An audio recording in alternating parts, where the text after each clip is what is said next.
So our guest tonight is Ann Jastrab. Ann has a long background in photography. She was a resident faculty member at the Maine Photographic Workshops and taught there for nearly a decade in both their year-round program and their intensive summer workshops. She later worked as a gallery director at the beloved Rayco Photo Center in San Francisco for 10 years until their closure. She curated many exhibits for Rayco during her tenure, while also jurying, curating, and organizing numerous exhibits for other national and international venues outside the San Francisco Bay Area. While being a champion of artists, she also created the thriving Artist in Residence program at Rayco. Prior to taking the position of executive director at Center for Photographic Art, Ann worked as the gallery manager at Scott Nichols Gallery in San Francisco. She has served on numerous boards and fundraising committees and is thrilled to bring her talents, passions, and leadership skills to Carmel.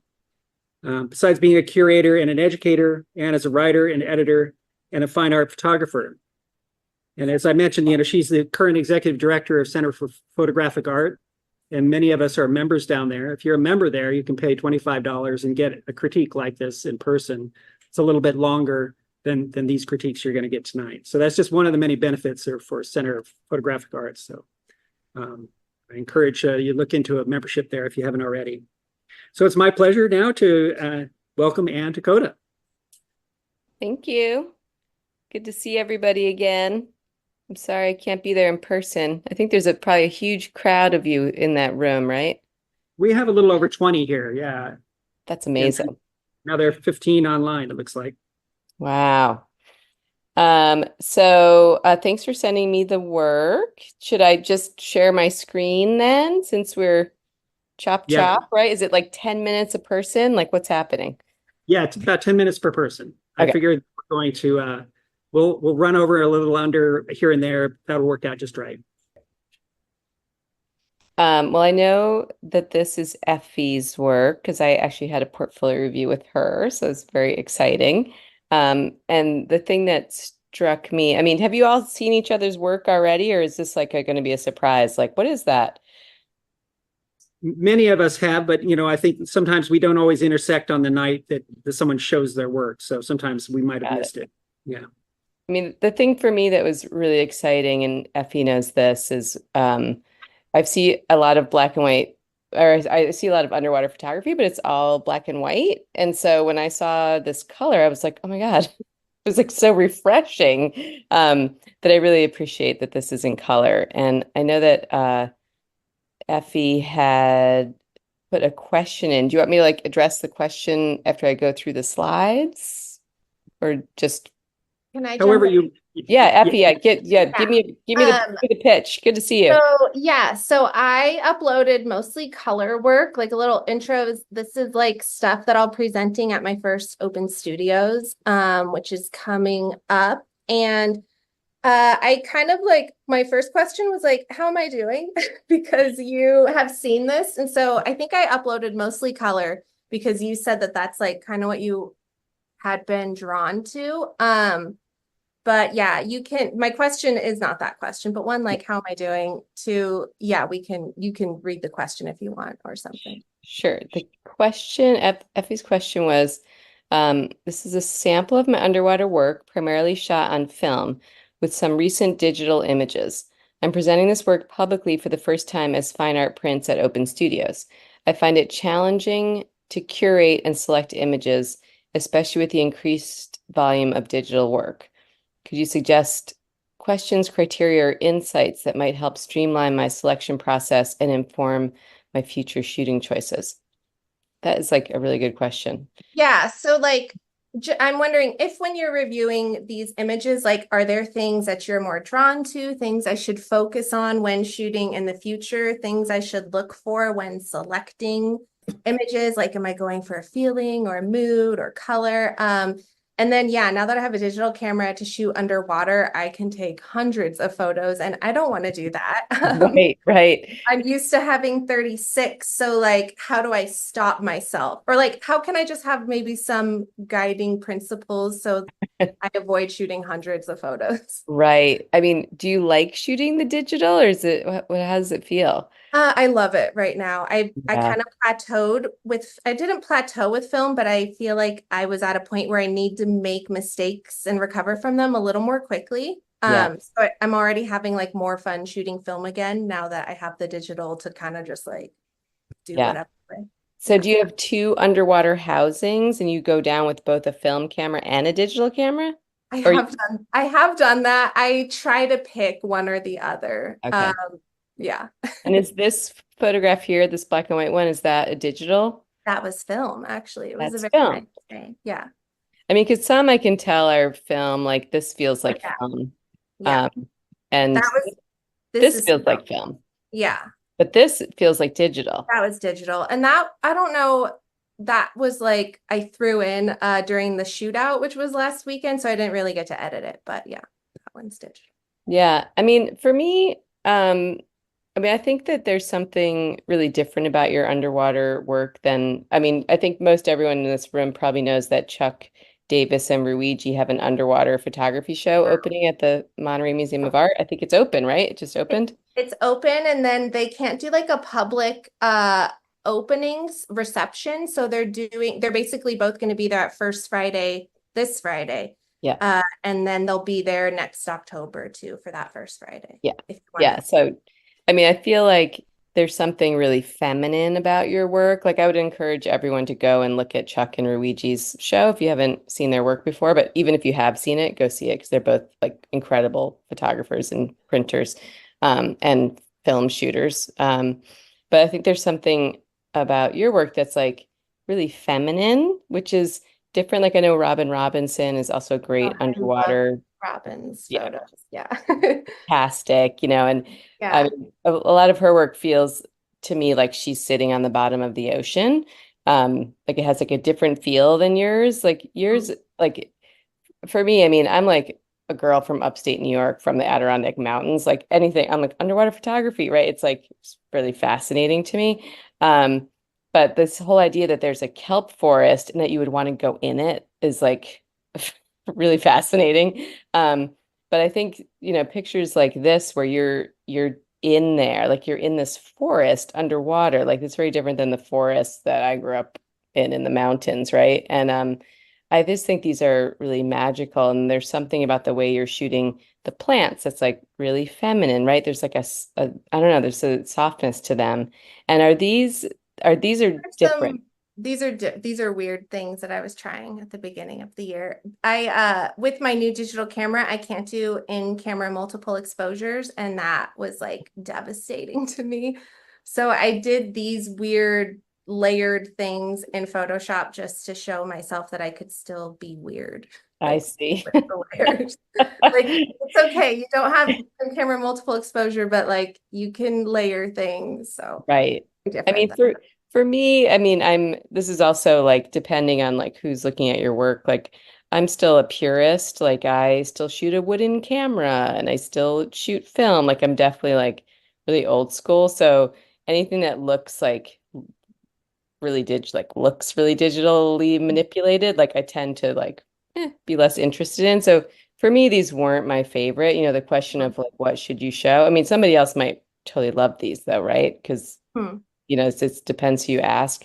But for me, it's the I mean, and this also looks like bone. So Mhm. this is the one that for me is it feels okay. It's like sharks' jaws or bones, right? Like it doesn't feel like it's necessarily digital. It feels more like an X-ray. So Mhm. this is one I Okay. like. Um, and then this also feels like this makes me, I don't do drugs, but it makes me want to do drugs. So I think that's probably a compliment of some sort. Right. Like this one doesn't feel also as obviously digitally manipulated. Like it feels like maybe it's a pencil drawing, right? Or something like more celestial than just like a digital trick on the computer. Um, but then like this is film, right? Yeah. I mean, this is also magic, right? Like, oh my God, you're like swimming with the sea lions and you're alive to tell. Like it was my fear that they'd, like attack you. But I mean, this is amazing. You're like in the thick of it. And I think that's the thing about your pictures in the kelp forest too. Like you're in the thick of it. Like it's like you're pushing, I can feel you pushing away the kelp, and I can feel you like surrounded by the animals. And I don't know, there's something really incredible about that. Um, which is different than Robin's pictures where she's like alone. I feel like she's alone at the bottom of the sea, and like I don't know what's going on there, but it's also fascinating, but it feels like solitude, whereas this feels like you're part of nature, and I don't know, it's really interesting. So I think the trick for you will be I also love this, just the texture of this. These are sea urchins, I guess. Mhm. Like very dangerous. Don't step on that. And Oh, for this is medium format. The focus is so hard on this camera. I will nail it at some point, but yeah.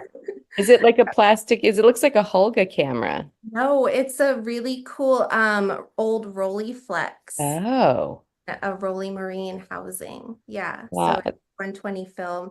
This film was also 30 years old, I think. So that Okay.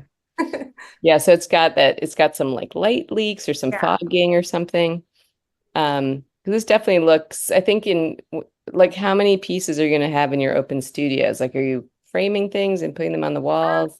I think you have to have 15. I'll have more. I'm going to frame some and have big pieces, and then I guess a bunch of smaller ones. I'm trying to figure out, price point. What I want to do, which is very large prints, and Right.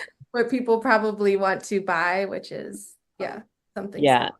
I mean, I think it's good to have like open studios are great if you can have a variety of price points, like some big frame pieces that certain people can afford, but then like note cards, like I'll always go to open studios and like buy people's note cards. It's like, oh, I can afford that, like $5, $10, right? Or like little prints, like little 8x10 prints.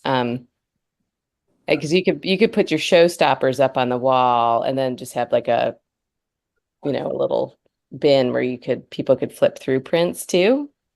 Um, Do you mind that things are grainy and a little bit soft, like when they're filmed? Does it? like This it one, does like this one. that was digital, but yeah, the other one is film. I like the pink one. I think this looks great. It looks like totally surreal. Um, this one again, because I am like a little bit of Mhm. I'm a printmaker, that I'm like, oh, like there's a light leak or something. Like there's part of me that's like, oh, if this was going to be in a fun like alternative camera show or plastic camera show, then it would go there. But I feel like the the viewer's eye is going to be drawn to that red on the edges instead of the object itself. So I think sometimes it works and sometimes it doesn't. This one for me is one that doesn't work. Hmm.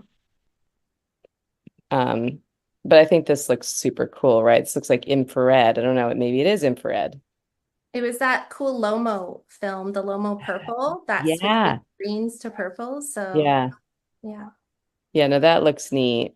And and these look really great. Oh, and that's the last one.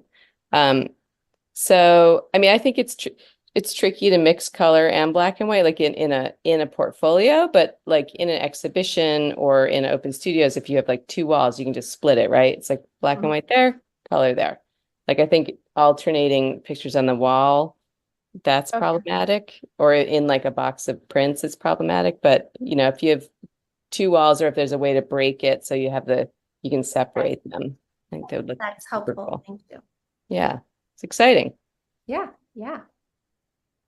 Cool. Okay, thanks. And then, yeah, do you are there any just basic questions? Am I out of time? Sorry. I think so. Yeah, this is the time. I know it goes Okay. fast. Thank you. Thank you. I'll come by and see you at the studio. Cool. Yeah, let me know when the open studios is. It'll be really fun. So Larry is here in the house, so I'm going to have him just come on up to the front. Sure. Hi, Larry. Hi. Are you Swedish with that last name? No, that's a German last name. Oh, interesting. Yeah. So I like that this whole portfolio is of this one bridge, and I've only seen it a few times before. So for me, it was exciting to see so many different angles and colors. And do you live down in Santa Cruz, right? I live in Boulder Creek, Oh, which you is, do? Yeah. yeah. And I have family up in Redding. Okay. And the whole idea of what I gave you is that I shot an iconic subject, the Sundial Bridge, hmm and I wanted to go a little more over a little bit and try to figure out how to make an iconic subject something that different. Yeah. So that was my intention. Yeah.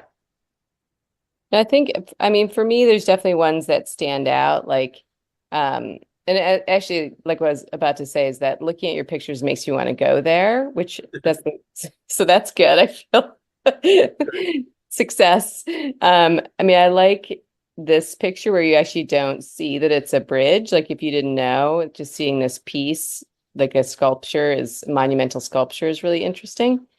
And then like this image where this piece is kind of tethered to the edge of the frame is also nice.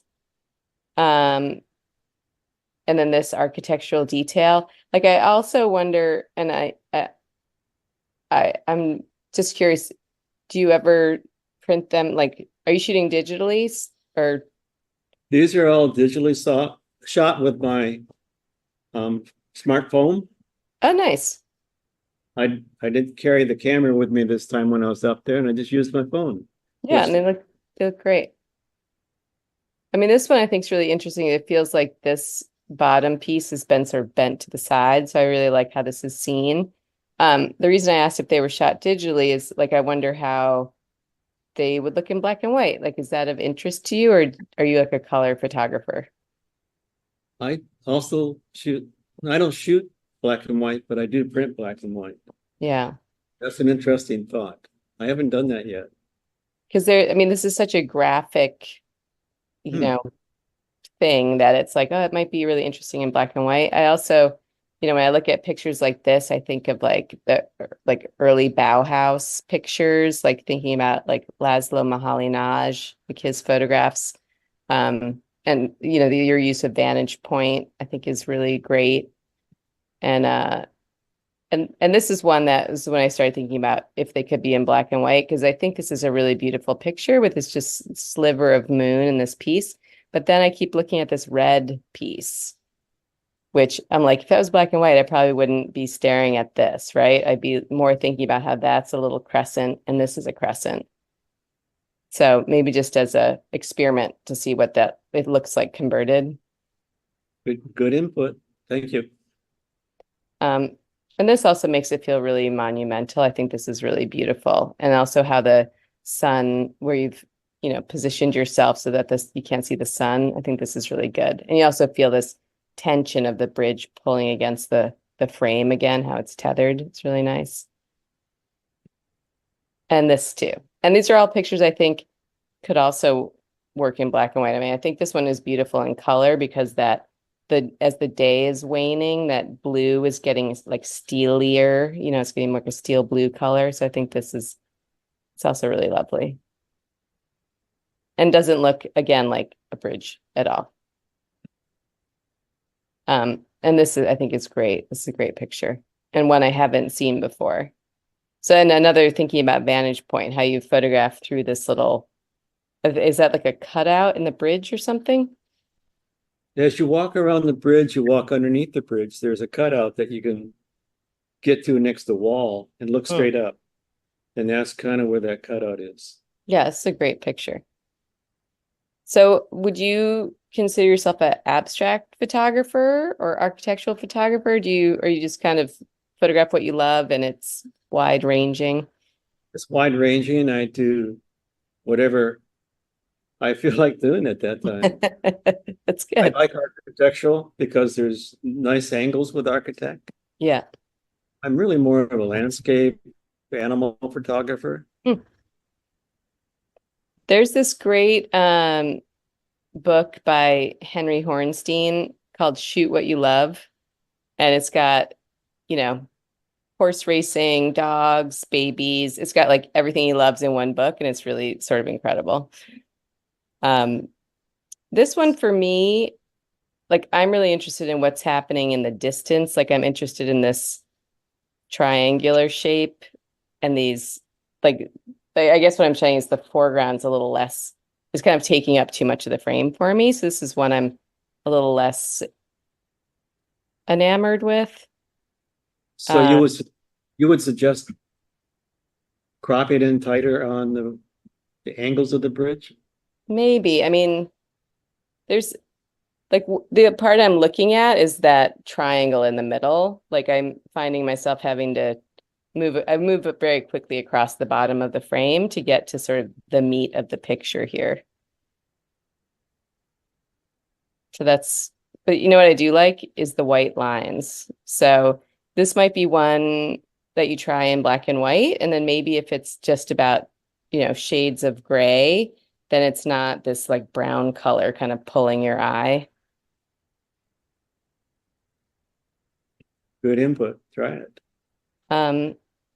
And this is another one that I wonder also in black and white, because this is such a fantastic texture, this sort of mosaic tile, and then the texture of the brick, but the color is so powerful, that yellow, that it's pulling my eye away from these other pieces of the composition. So I might just see how that looks as well, because yeah, it's a nice picture, but I think it's, for me, the yellow is dominating, which, if you were entering like I know often the New York City Center for Photographic Art, I think that's what they're called. They often do this show called Primary Colors. This would be like pretty great for that, right? So go back one. The white circle, half circle in the back. Yeah. That's where you could look up at the bridge. Oh, wow. You go against that wall back there and you can look up, and that's where some of those other ones are shot. Oh, neat. That's really neat. And I like how this kind of looks like a racetrack or something with these lines. It's really interesting. And this is good too. I think as a portrait of the bridge, like this is an important picture, that it actually is like spanning water. This is like sort of one of the first pictures that's telling us that bit of information. It feels, if it's another one that I could also see in black and white. Just, and this is it might be personal bias, but these cannot be in black and white, right? This is all about the color. And I think it's great that you spent enough time there to make like a really great photo essay and have these colored lights, because that's something that like I didn't know, because all the other pictures I saw of it, people took during the daytime. So I didn't know that they actually light it. The lighting is different depending on when you go. Oh, really? Does it change throughout the year? It changes. And this was probably the first time it was seen in purple. Oh, wow. Christmas, there are Christmas lights, like green and red and all the different colors. Yeah.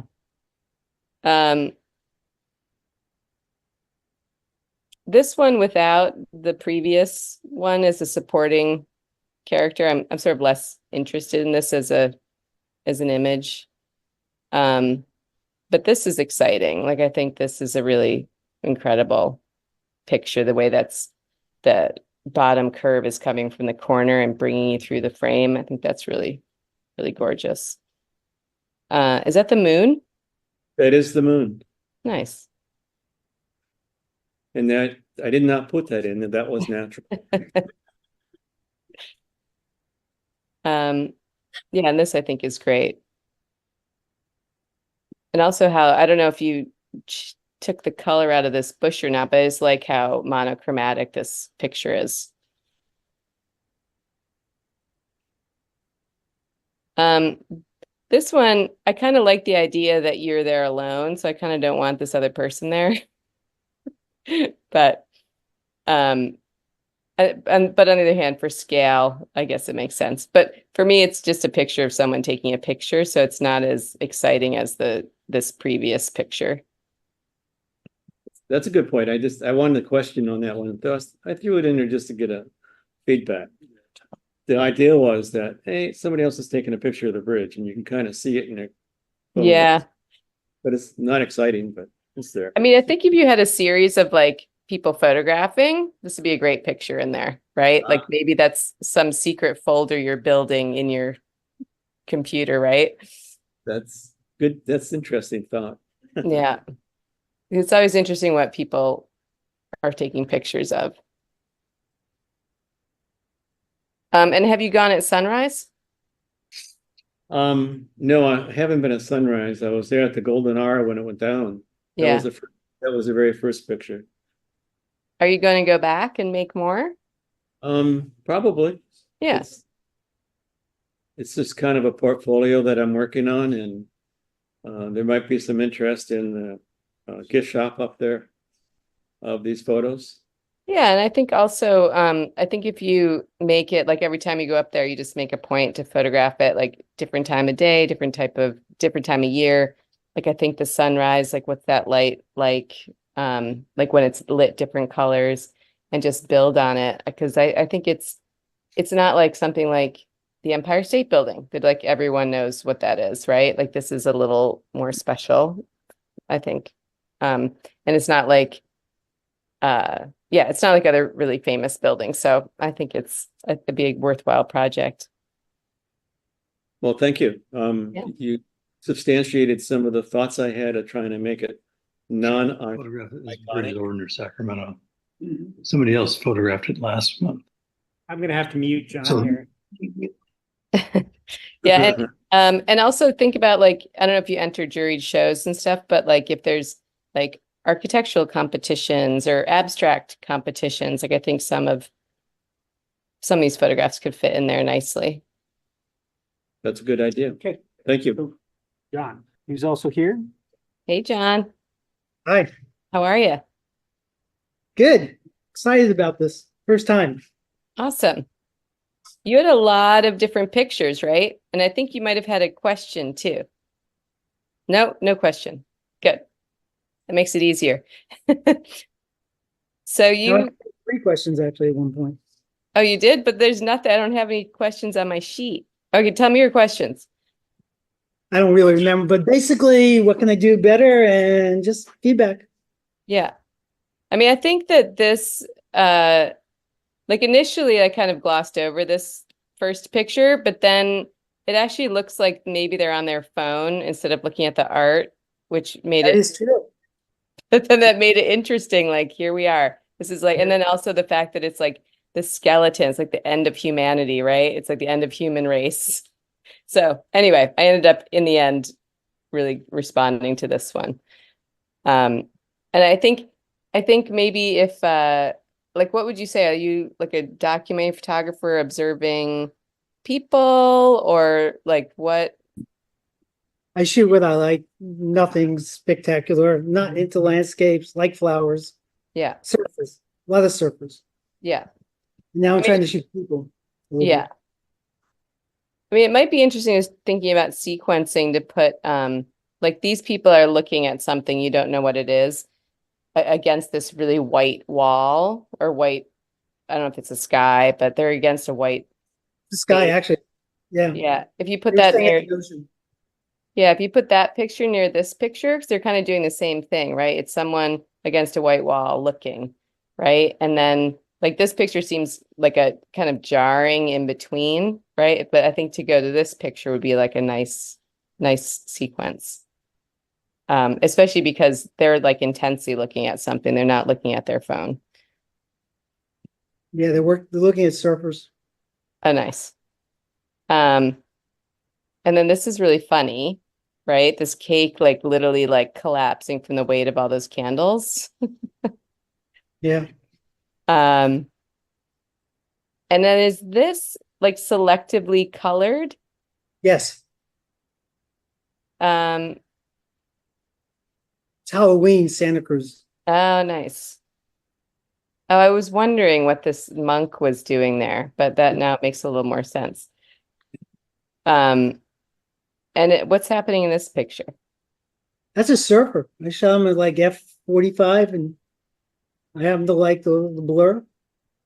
Nice. It's like slow shutter speed. Yeah. So do you do a lot of like experimentation with your work?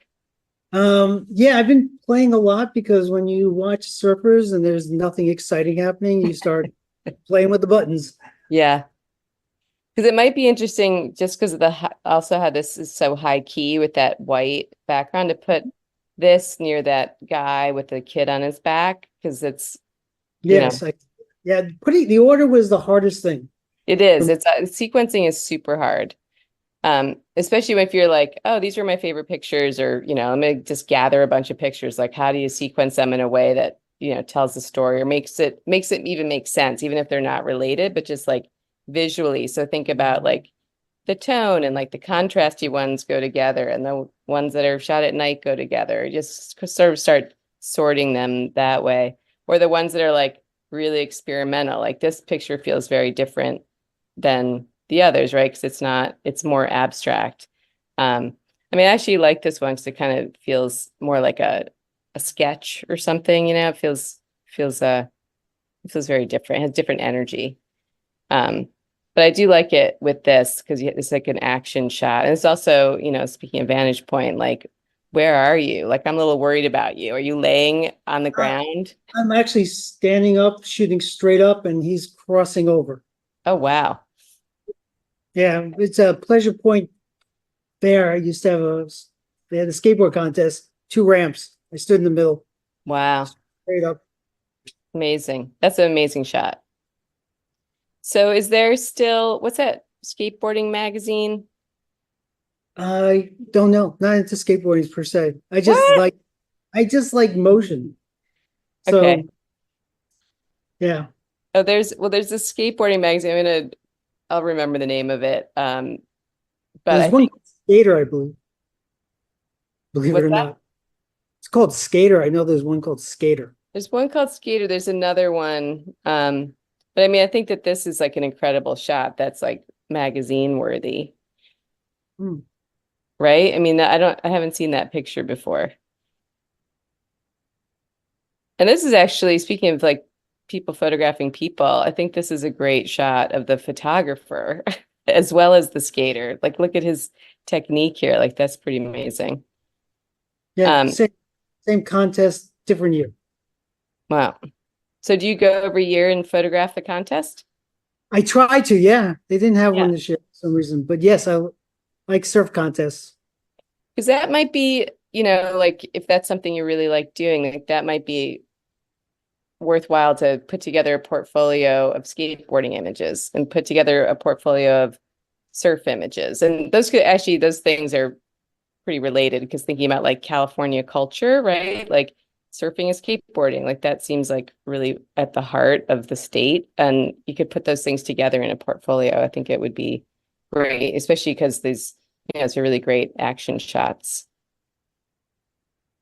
Yeah. And I think this is a great picture too. Is that his board like Yes. behind him? Yeah. Yeah. I mean, that's amazing shot. Thank you. I mean, this is interesting. This feels more like illustrative. Like it feels more like an illustration than a photograph because of the coloring, which, I think totally has its merit. I mean, I'm, like I said before, like I'm still a dinosaur shooting my wooden camera. So I tend to be like go more for the straight shots than the manipulated ones. But again, thinking about like advertising and magazines, like this could be a great ad shot for like California surfing.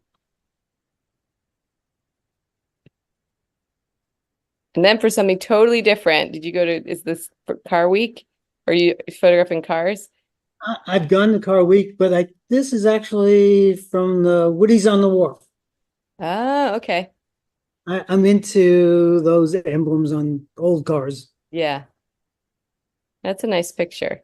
I mean, I think that this would also be like a great portfolio unto itself, these car shots, because I think like this as an abstract, like this, for me, I think photographs that really stay interested in are ones that I can't figure out right away.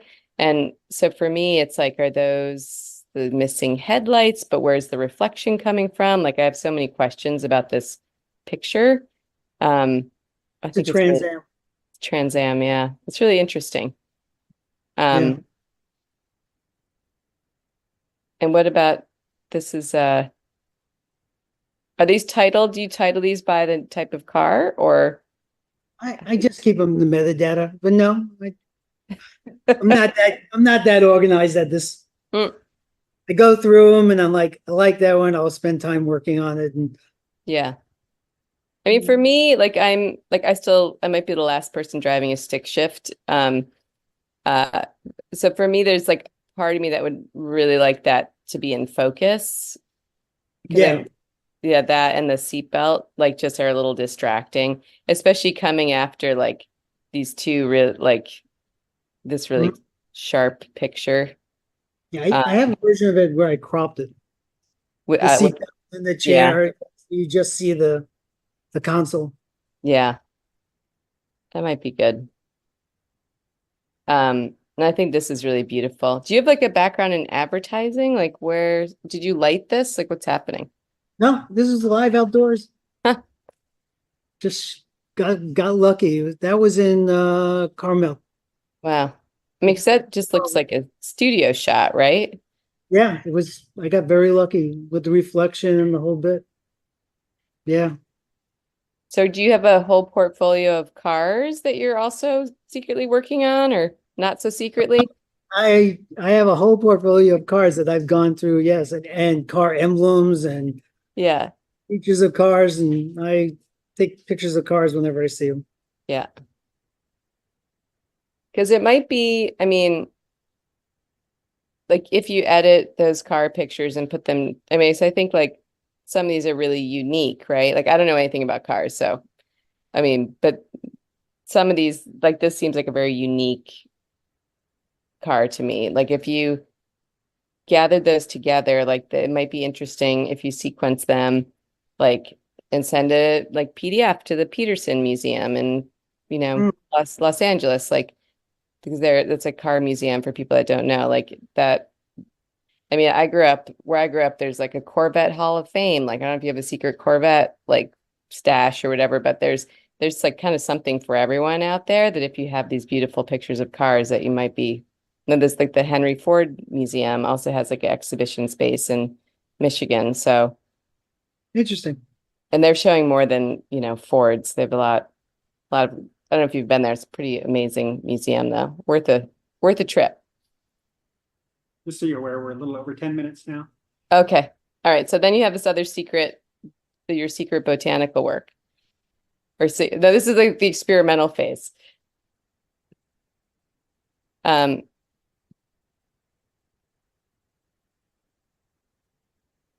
These are still yours. That's right. So I wanted to get to this picture because this is like one of my favorite ones. I just like that you took this picture and I love these kind of vacant mailboxes here. Like this picture coming after this picture in terms of architecture is like really interesting to me. Like to go from the Chrysler building to this. Like I think that's really interesting. Yeah, that doesn't exist anymore, that mailbox. Oh, really? They tore it down. It's a hotel across the street from the boardwalk. Wow. So I guess my tip for you would be to if you haven't already, to like organize them by subject matter, and then think about like which ones are the strongest. But I think like the surf and I think those skateboarding pictures are great, and also those car pictures. So, think about what you want to do with them. Thank you. Yeah, thank you. On to Katie. All right, Katie, what's happening here? Oh, well, I did try to restrict my images all to the architectural kind of theme. So Right. abstract and architectural. I do shoot other things too, but I kept tonight just to that. Okay, and I see you have a question here. I'm mainly looking for an honest critique. Which images are more compelling and why? What next steps do you suggest? Where do I go from here? Is there value in what I'm creating? Is there a particular platform or audience that would be receptive to my style/work? Yeah, all great questions. My question is this real or is this like a digital thing? What's happening in this picture? Well, I took a very abstract angle of the St. Louis Arch, and then I did a mirrored image of that. Oh, that I would have never guessed in a million years. Right. So again, I was trying to take something that has been shot a gazillion times, right, and something different with it. Yeah. I mean, this one's interesting to me because it looks like woven at the top. Like it doesn't look like the classic mirrored image. It looks like some sort of weaving has happened, which is interesting. And then some of the pictures, like this one for me was like a little bit more quiet. I think this is kind of like also a sequencing issue. I think that picture is so different than this picture that it's like, oh, wait a minute. So, this one's more about like repetition of shape. And then these ones were my favorite. You have a whole series of like abstract architecture pictures that I thought were really fantastic. Like, especially coming after that first one that I didn't seem like it was real. That then when I came to these, I was like, wait, are these real or not real? And that I think that's fine that I was questioning that, but I think I'm really appreciating like how you're using your frame to like isolate these forms and force these comparisons between these shapes. Like I liked this picture a lot. This one I recognize as the De Young, so then it becomes like a little less exciting to me. But the space architecturally is a really interesting space, right? And then where is this? Is this because this feels like a Dan Flavin tunnel or something? It feels like some crazy art sculpture, but it's just a hallway. It probably doesn't matter where it is so much. I mean, yeah, it is some faraway distant location, but it is part of a hotel. But I just saw the way the lights were repeating down the hallway, and that there was this, end, focus, and it was kind of the classic kind of thing, I guess. Yeah. But No, I think that this is interesting, especially with this end that's like just this glowing square at the end. And then this I thought was great to see this. I don't know if this feels like phases of the moon, even though they're probably just reflected lights. But I thought that was really interesting. And also not seeing the edges of this building and how the frame is divided into the light and the dark. Like I thought this was a really great architectural detail.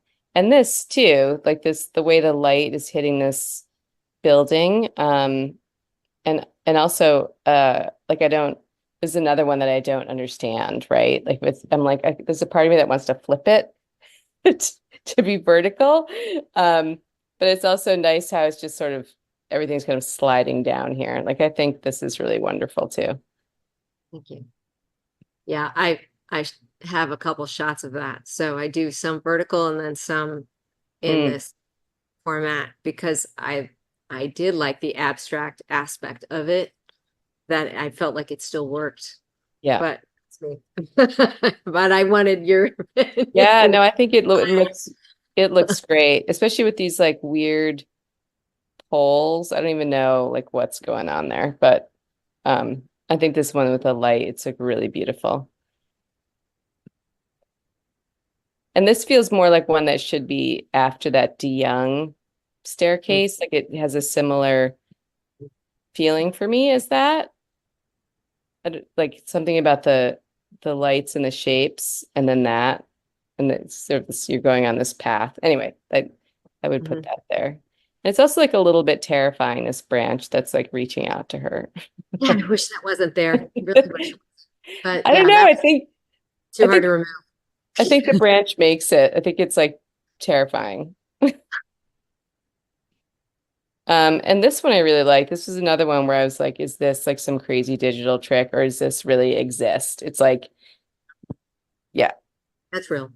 So are you traveling to like Shanghai and Abu Dhabi? Like, where are you going? Where are these buildings? No, I mean, a couple, this one is in San Diego. I mean, it's literally a protective area around garbage. Wow. Yeah, That's you know, crazy. that bridge is local here. You know, the DeYoung, the sidewalk one with the lights, that's the second image, that was San Diego. Yeah. The ceiling one with the light and the dark, that was Reykjavik. wow. So some stuff is far away, and St. Louis Arch is St. Louis, you know. Yeah. So there's some far away, some near. Yeah, I think this picture's great. I mean, it's like this is one of my favorites, and this, I think those are like my two. They're like standouts. It's like I think they're just different than anything I've seen before, and yeah, I mean it's really interesting. Oh, and I really liked this picture too with that tiny figure up there. I thought that was great. Really great. I mean, this is the problem. Like, this is so great that then I get to the guy in the end of the dock and I'm like, eh. Like right? It's like it doesn't have the same mystery. Like it's easier to resolve this picture than the previous one. But and then this is interesting to see like some color come into the works. I actually like this.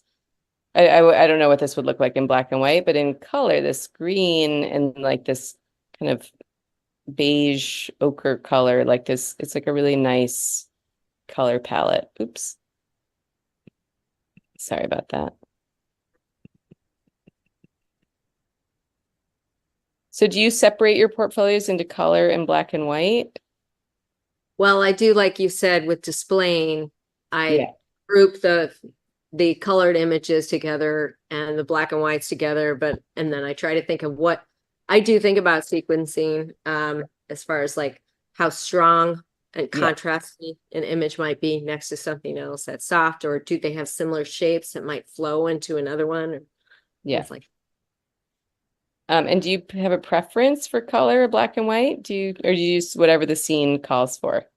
I think it's whatever the scene calls for. If it's color that is what drew me in, then I'm going to probably stay with color. Like this, the color is what I liked about the scene most of all. But if it's the shapes that are the, you know, the strongest, like if it's a graphical element, then I'm probably going to tend towards black and white.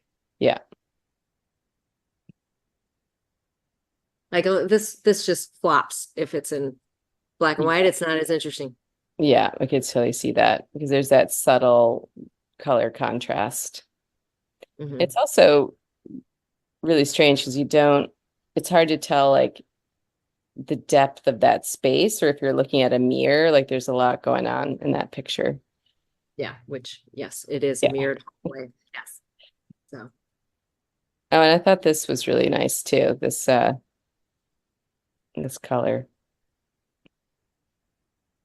What's that photographer's name? Fontana. I can't remember his first name. I'm gonna remember it and put it in the chat. But just a really great use of color. This is another one be great in like the primary color show. I'm like obsessed. I used to judge that all the time for them, and they haven't asked me in the last 5 years. I'm like, wait a minute, like what was wrong with my primary color show? Anyway, I think this is a nice picture. And then something crazy is happening. Like what's going on here? It's a ceiling element in San Diego, in a Air and Space Museum. So I'm very looking very zoomed in. Yeah, it was funny because I was thinking it felt like outer space. I was like, oh, is this That's an aspect of the ceiling, just a very repetitive ceiling, but I took, a very graphical, honed in aspect of it. Is it inverted? Is it a negative? Oh, that's post-production, just Okay. playing around a little bit with, Yeah. some coloration. Yeah, it feels different from the rest of them. Yeah, I was trying something a little different on that one. But this is Do you think it worked or not? I mean, honestly, I'm not, I mean, it's like I'm such a straight shooter that I'm like, eh. I mean, if there was if you had a whole portfolio of like kind of abstract machines with like that were backlit, like, and it was like kind of look, I mean, that could be interesting. But then there's a part of me that wants it to be like, oh, make a silk screen of it or something handmade to like kind of give it something that's, I don't know. But that's me, So for me, because I'm really having trouble like figuring out what this is, that I'm like, oh, okay, enough. Like I get my patience. It's like, Yeah, if it's taking that much effort and you're working that hard to understand it, maybe it's not successful. yeah, I'm like, is this like a double exposure of the space station, or like what is this? Like You have to like if it's abstract, you gotta like the forms and the shapes and the colors and everything enough to keep your eye in it and not just get. yeah. I think it was just also surprising in the architectural portfolio then to like be like, oh, there's this thing that's not about architecture, it's So about something else. Yeah. It technically is, but yeah, so abstract. Just so you know, we're at about 11 minutes. Oh, Okay. Okay, so we're coming up on the end. So what's your I want to say I like this too. Like I don't know. This is one where I don't understand the scale of the thing, and so I'm really interested in this. Like, are these solar panels? Is this like a storage unit? Is this like, I don't know what this is. So I really like this picture too. And then also this I think is really beautiful. And also it's another one where I don't understand the scale of it. Like it could be a tiny thing or it could be gigantic, right? Like I don't know. And so that I think is really interesting. do you think that matters? I mean, if your eye is moving around the frame or if it holds your attention, do you think it matters whether you understand the scale? No, I don't think so. That's why I like that. Okay. Yeah, I like not understanding the scale. I like Okay. unlike the space station where I was like, what the hell is that thing? This, I'm like, oh, this is a beautiful form. Like, I don't know, the same thing with that previous one where I was like, whoa, I don't know what this is, but it's like, it's something that looks like something, right? It's like, I don't know. Like these appeal to me. Like, I don't know if this is a sculpture or a building or like a tiny little thing. I think these are really cool. Part of an airport. Part of an airport. Of course. Yeah, I think these are fantastic. So Thank you. yeah, these would also be great contenders in like architecture show. I wish I was doing an architecture show.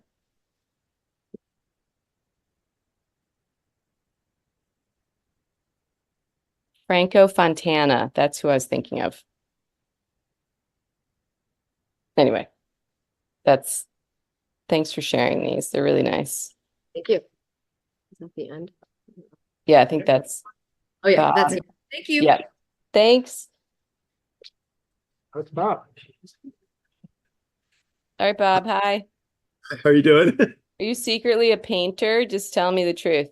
I'm envious of painters. Do you have a favorite photographer or painter? No, but I've sort of been drawn to some of the impressionist work, and so that influences my photography a lot. So when I see the opportunity for, I use like, camera movement, reflection, different techniques to, this one happens to be a reflection. So yeah, no, I think this is beautiful. Like it's like a Monet painting, right? Like really lovely. And then what's going on here? Is this like are you removing all the color? Like is this like a filter in Photoshop? No, well, I converted it. I mean, I shot it in color. They're monarchs. Shot this past winter, and I usually do monarchs in color because they have so much color. But I like I just like the patterns the eucalyptus branches and how it sort of mimicked the patterns in the monarch's wings. So Yeah. I went black and white. I And mean, I like these ones that where you got rid of the color. I mean, it feels very unrelated to no, that's actually I didn't. That was just the difference between the monarchs that were in the light and in the shadow. Oh. Yeah, that this, I mean, so for me, this feels like a pen and ink drawing. So I thought this was really, really interesting. And something, you know, because I like you, like usually think of color when I think of monarch. So it's nice to see it looking like a printmaking process or pen and ink. And then you got to work on the sequencing though, because I was like, I'm like, wait a minute, now here's the color. It's like, God. So this is this from a train? No, that's Just camera movement? camera movement, yeah. And I was actually on top of my camper. This is actually a sunflower field. Hmm. And I was just, experimenting around with different techniques to, and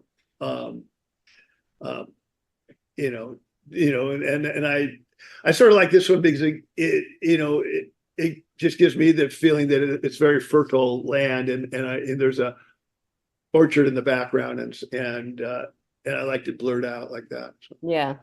Do you have a whole series of these?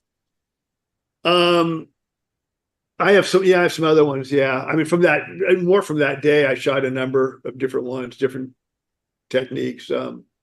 But yeah, I know this one's, I wasn't sure if I liked it at first, but it's grown on me. I like some of the colors in the foreground, and I think you're secretly a painter. I think there's something like, you've taken a painting class? I can't paint at all. I mean, I can hardly even write my name. So, all right. Well, so I'm pretty envious of painters. So maybe that's it. I really like, this is one of my more, because again, because I'm such a straight photographer, but this, I really appreciate the light and the fog in this picture and that little house. I think this is a beautiful picture. And also that the house is like sort of something you discover as you wind through the photograph. I think that this is a great picture. And then where's this? Yeah, that's Death Valley. Oh, wow. Sand dunes. Yeah, I mean, I like this moment here with these little brambles or these little bushes in the sand. I'm wondering, is there, this is usually you say that I like things in black and white, but I'm also curious about the color of this. Like, how was the color?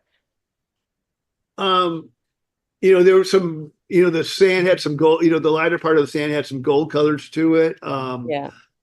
I fooled around with the color version. I don't know. To me, I like the black and white in this better. Yeah. But I just like the play of the light and shadows, and it seemed to show it better in black and white. Yeah, it's a nice picture. So, do you have a favorite thing? Like, I like these landscapes. Like, I think these landscapes are lovely. Do you have like a favorite genre? Well, I do mostly. Let's continue on. Okay, I do mostly landscapes. These are all from a series I've been working on that I call Essential California. Oh, right. Oh, wait. Oh. Yeah, so these are all shots taken in California, places that I sort of treasure, and to me, sort of maybe not your typical, iconic shots of California, but to me that represents sort of, to me, what's the true California. I see that's right. You had a question. These images are selected from my Essential California series, cherished places that represent my vision of California. If I were to distill these images down to a smaller grouping, which ones would you select? I mean, for me, I'm like a sucker for black and white landscape. I mean, that's probably why they hired me at the Center for Photographic Art. But, I think some of these color landscapes are beautiful too, but there's, like this is gorgeous. That's tough, right? I mean, for me, like the ones that are like less manipulation, like the blurry field, like I think if you had a whole bunch of those, like fields, all, you know, at different times of year, different colors, they become like Rothko paintings, right? And it would be like amazing. And the same thing with that, that first picture with the reflection, that's like a Monet, like I'm like, if there's a whole bunch of those, like that would also be like a great group. And then I think you have these like magical black and white, like this is like, you know, the redwoods, like with the light, like that's fantastic picture. And then that, you know, Death Valley in the fog, and then this, or this in the fog, this little shed, and then Death Valley. Like I think you could have this like kind of quintessential little California portfolio. I mean, this for me being inverted is, I think it's a really interesting picture, but maybe it goes into the set that's about manipulated pictures, right? Like I think there's like different things happening with this landscape than with some. I mean, that one actually isn't inverted. It was some aspens that the light was on, and there was a pine forest behind it. Oh, And so the light was. I spent a bit of time photographing this. But yeah, in post processing, I'd probably lighten some of it to accent it a bit more. But the light, it was not an inverted, black and white. interesting. So it looks like a negative to me, which is interesting, but some people say it looks like lungs or something. Yeah. Also, yeah, like a lot of cilia. Yeah, the ones like this for me seems like a little too high key, and the same thing with this one, like a little too high key, like they're too bright for me. Whereas this, feels like the right saturation. It feels like, easy to look at. Like this is a little harder to look at because it feels like, oh, maybe just print this a little darker. Like I come from a darker background, so I'm like, oh, just like make that a little darker. Because I think that the little stand of trees and this expanse of, rolling hills and treeless plain, like I think this is a lovely shot, right? So maybe just print it a little darker. And then this, it looks like it's been messed with somehow, and like it looks like over sharpened or something. I'm not a digital person, so I don't know, but this is a great shot, but it looks like it's a little too fussed with. Does that make sense? Well, yeah, I actually on this one I sort of went the other way. I used the clarity slider, but slid it, slid F so to soften it a little bit. Yeah, it looks a little, and it just looks a little soft or something, like in a way that for me with my like aging eyes, I'm like, is it my eyes or is it the picture? And then I'm like, I'm not gonna look at it. Yeah, I did. The original was a lot sharper. I shot that with a tilt shift lens, but I softened it when I processed it. Yes, maybe that's something to like, what, like save the original and then save the file, and then see if maybe there's something in between, like the manipulated file and the straight one, or maybe it's the straight one. That's because this is a beautiful, beautiful landscape. Like this is like your ode to Elliot Porter with your color, and that's a nice abstract. And is this a reflection? Yes. Because that might be good, just actually upside down, like, I mean, right side up. Right side up, okay. But it's also, I mean, I think if you got rid of that little, if you want to keep it this way, just get rid of that little snow on the back, on the bottom, because the snow doesn't have the same feeling as the rest of the picture. Oh, I see. Yeah. And then I think it would go nicely with that first, that Monet picture. Like it could even be upside down and be next to that Monet, the first one. And then this is a classic, right? I mean, this is really beautiful. In thinking about sequencing, like this picture would look great next to those leaves, right? Like this picture and this picture, because that picture in between, the reflection picture, is soft and, painterly. And then you're back to this picture, which is really sharp, like the leaf picture. So I would just think about the groupings. Okay.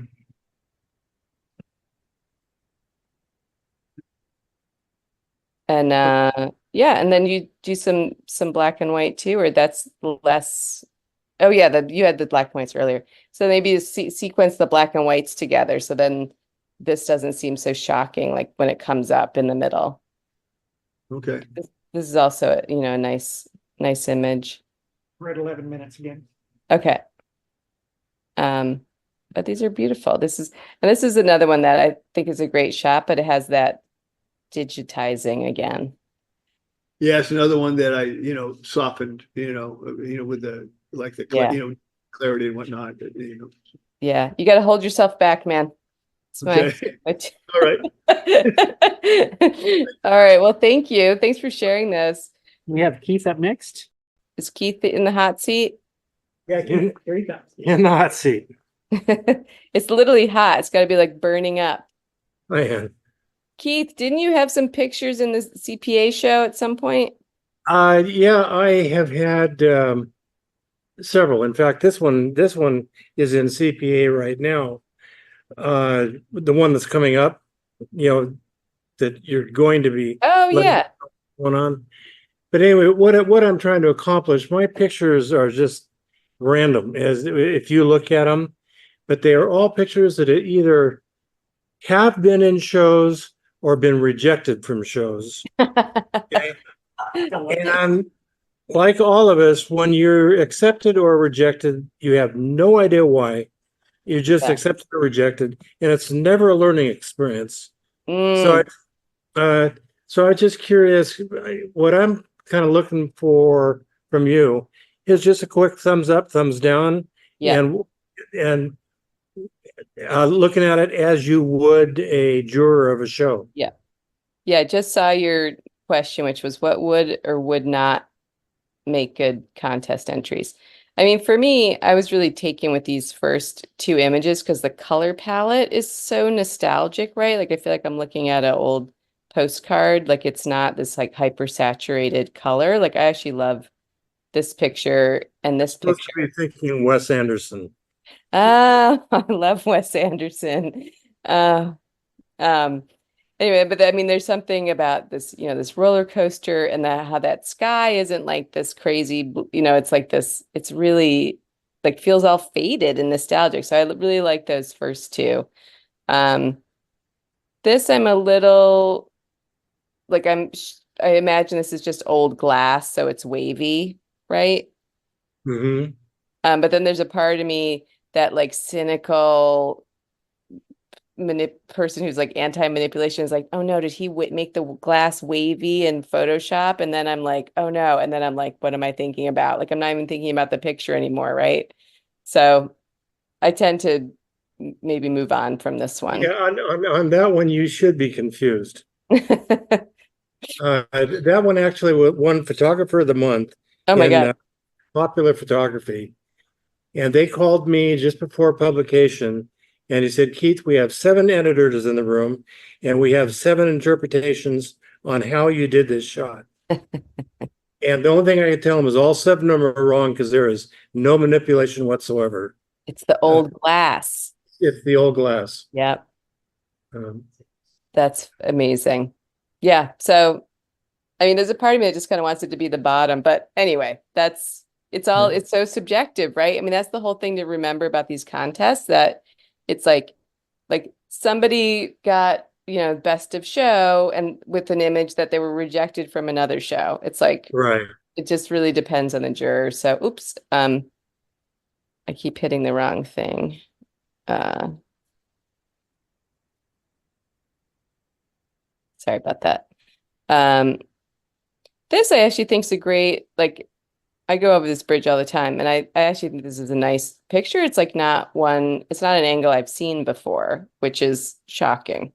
So, I mean, I like how the bridge disappears into the fog, and I like how there's really, like, if someone's afraid of heights, like this would be a terrifying picture to look at.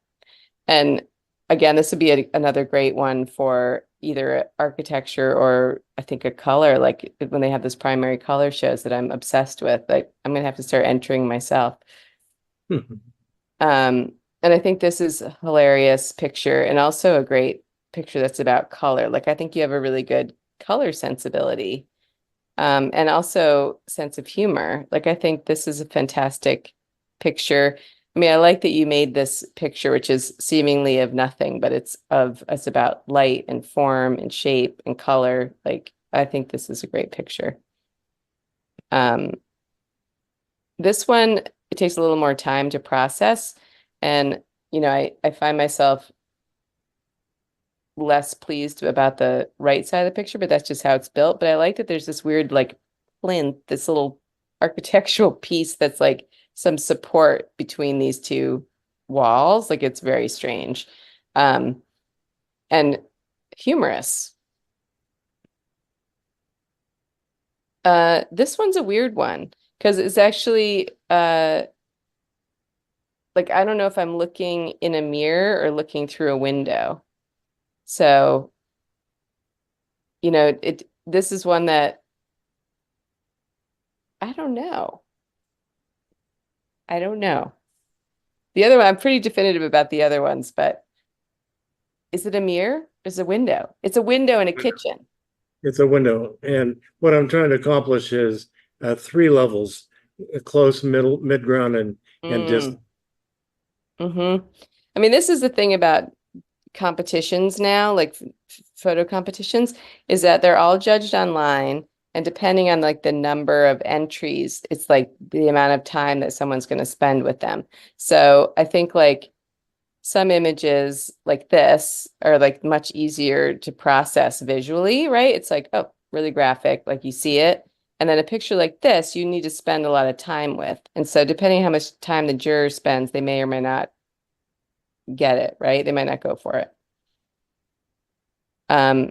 This I think is also great. It's like a step to nowhere. It's a step to like the red wall of doom. Are these like the SF MoMA bathrooms? Like, where's going? Is this? Well, one of them was, as the group knows, I shoot a lot of bathrooms. Yeah.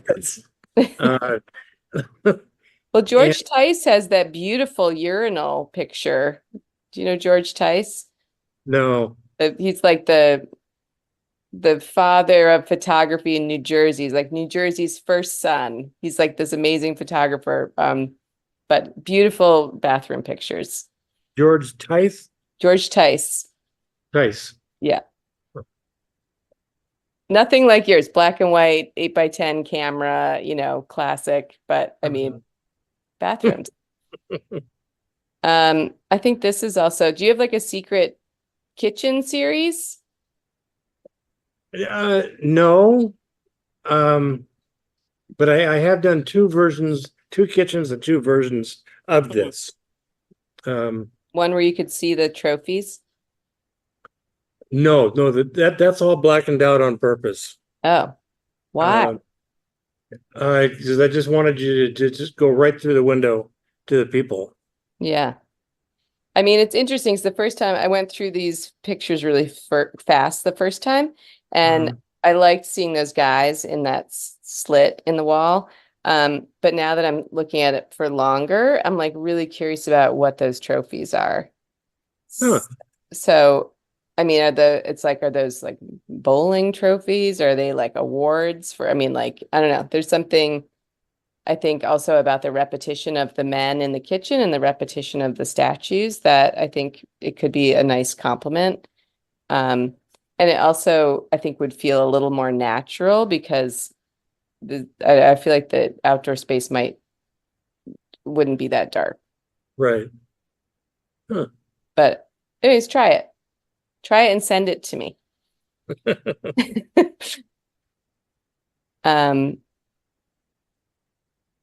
And this is kind of confusing picture. It feels like there's like, and it's interesting thinking about it feels like there's a camera obscura on the ceiling, right? Like we're seeing like something upside down and backwards happening on the ceiling, which is interesting. So it also feels like it's supposed to be like you're on an escalator too. There's a lot. Well, you got both of them. It is both of those. So I think this is one, like if it was sequenced by something like this, which is kind of like a architectural shot that keeps kind of has you off kilter, right? and then to have that picture come next, it would feel better. And then to have, you know, these guys near this guy, right, in the sequence. And then this is, I think this picture, I think there's another, yeah, I think this picture could go really well with that, with this picture, right? That's Mhm. about color. Like there's, I think, like I said before, you have a really great color sensibility. Is it, I mean, I love these guys, these Sikh guys in their different colored turbans. Like, I think that's awesome. And this is a great picture that would look great with these guys in the kitchen, right? Mhm. You know, and where is that in India? Is that in India, I assume? Somewhere in India. Yeah. That's I couldn't tell you exactly. Yeah, I mean, it's a great shot. And then this is really interesting. I mean, this is one that would feel good next to that escalator picture, right? Where there's like some photography trick happening with that, if that's a mirror or a piece of plastic that's reflecting something, right? Like that it would go with that camera obscura escalator. Mm-hmm. And those feel really good together. Like you've got a great eye, you know, this also feels like almost like the invention of color photography, where it's like, oh my God, is it like, you know, when Newton split the light goes through the prism and he separates the visible spectrum, right? There's like some bit of magic happening here, which is really interesting to me. And then this is just a much more subtle picture, right? Like you've got this punchy color and then you've got this picture. So you've got to, you know, sequence this where it would make sense. And I think if it's possible, you know, it makes me look a long time, this separation of the sky and the building. And I do like that. And then I start, you know, wondering if I was in the dark room, if I want to burn that in a little bit or not. But I don't know. I don't know. Jury's out. Oh, I remember this picture. This was in a show at CPA. Yes. The Paul Kopakin, the international and juried show, right? Right. Yeah. So is this a painting, a picture of a painting? No, it's of a whirlybird. You know, a whirligig, just Oh, the little kid's toy. yeah. So weird. So for me, this one's just like it's a little too abstract for me because I mean, I remember when it was, I don't remember if it was in the online gallery or in the actual gallery. Online. Online. I remember thinking like it was a painting of a squid with a little astronaut on it. Right? Does everyone see the astronaut? This is like the little astronaut attached to the Oh, yeah, I squid. can see the squid now. And I was like, wow, that's like so interesting. Someone would make a picture of that. So anyway, that's one for that. Obviously not my favorite, but Paul Kopakin, you know, he had like over 2,200 pictures to look at and he picked it. So you just don't know. We're running out of time again. Okay. Well, I think this work is great. This is another one that's like magic, right? Where the lines don't line up. This one for me is a little bit too much about this rope frame, but on the other hand, it's really funny that someone made a frame out of a rope, and then you can see like a classical frame in the background. And this one I would put with those first two from the boardwalk, where that has that same color palette, like it's kind of on its own here at the end. And the same thing with this one, I would put it with those other two at the beginning, and I think those are great. Really, really exciting. Super. Yeah, thank you. And do that kitchen picture and send it to me. Brighten up those you know, around the window. I'll do that. It'd be great. Thanks. Kevin. Here we go. Well, so you had a question about like if putting together scales and feathers. Yeah, you know, certainly the size difference between feathers and butterfly wing scales is pretty dramatic. Felt like well, I want to really put them together. Yeah. Just whether that works. Well, what's interesting to me is, you know, I read your question, My project explores the intricate beauty of the minute structure found in the wings of birds and butterflies. My question, do you think mixing feathers and scales makes a cohesive project? Well, what's funny is I didn't even realize there were any quote unquote scales in here. I was like, scales? Do you mean like fish scales? Like I was reading still, is this the butterfly? Yeah. Like I was reading the butterflies still as feathers. So for me, it was totally cohesive. Okay, good. And I mean, it just feels like a miracle, right? Like, I don't know. I mean, I think, you know, knowing your work, your other work, like I feel like this is like this fantastic extension of that. I feel like it's a chapter in your book, right? With like the crystals and stuff. And you know, it's really interesting looking at this whole. I don't know if you guys get together and share. You must get together and share work all the time. That there's like a fantastic abstract photography show that you've already put together in this group of pictures you've sent to me. Like it's kind of amazing. Just thinking about like those pictures of that bridge up in Reading would look fantastic with this picture of the feathers, right? I mean, they're anyway. It's it's exciting for me to see the same thing here. I mean, so how are you shooting these? Are you like on a microscope or something? I don't. Essentially, it's on a indexed stepper motor that steps down, gets a little closer each time it takes a picture. So I take a bunch of pictures and then I stack them digitally to just pick out the sharp bits and put them together in a focus stack. Wow. Because the depth of field is too small otherwise. You wouldn't be able to see all the structure. I see. And are these like, is this I don't understand even the scale of this. Is this like a hummingbird wing or something? Like what? This is, I don't actually know what kind of feather this is. I got this in a bag of feathers from an art store, but this is one single feather. It's one feather laid over the top of another of the same type of feather. Oh, okay. Like layered like this over the top. Yeah. So I got the tips over the sort of the main body of the feather, so I could see both structures at once. Yeah. It's really interesting because for me, this looks like a little, like a quiver, like a quiver full of arrows, right? Like it's really, really interesting. Like it transcends being feathers. And the same thing here, like this feels like edges of plowed fields, like furrowed fields. Like they take on other meanings, right? I don't know, they're really beautiful. They look like fabric to me sometimes too. Yes. Like Yeah. Yeah. Yeah, like this feels like a fabric to me. And I love that in like the imperfections where these other colors are in the other spaces. So this is a butterfly wing. That's right. Yeah.